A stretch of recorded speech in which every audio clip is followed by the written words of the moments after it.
তো hello guys, কেমন আছো তোমরা সবাই? আজকে আমি যাবো বর্ধমান মন্দির। চলে এসেছি রাস্তায়, বাসের জন্য অপেক্ষা করছি। তারপরে বাস না আসার জন্য আমার দাদার গাড়িতে করে হাবড়াতে চলে গেলাম। তারপরে বাস পেয়ে গেলাম, বাসে করে আমি চলে যাচ্ছি।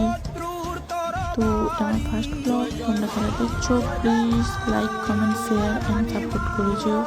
তো আমি মন্দিরে পৌঁছে গেছি। মন্দিরে এসে প্রথমে আমি পুজো দিয়ে নিলাম। তো তোমরা অবশ্যই জানিও কে কোথা থেকে দেখছো আর কে কে কে কি তমলুক বর্ধমান মন্দিরে এসছো।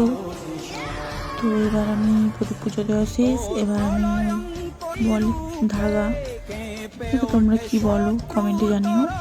তো ধাগা বাঁধতে হয়, ওটা বেঁধে নিচ্ছি।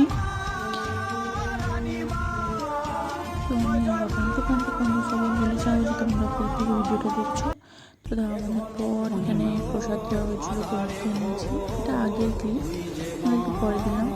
তো হঠাৎ আমি দেখতে পাই এই জিনিসটা, আমি আগে কখনো দেখিনি। তোমরা দেখছো নাকি অবশ্যই কমেন্টে জানিও। তো হঠাৎ দেখতে পাই পাঠা বলি হচ্ছে। তো আমি সেটা কিছু ক্লিপ নেই, কিন্তু আমি পুরোটা পাঠা বলি তোমাদেরকে দেখাতে পারলাম না, তার জন্য সরি। তোমাদেরকে আমি কয়েকটা ছবি শেয়ার করছি। এটা হচ্ছে ঠাকুরের ছবি, সবাই দেখে নিও। তোমাদের কেমন লাগলো ভিডিওটা অবশ্যই বলে যাবে, কমেন্ট করো, সাপোর্ট করো।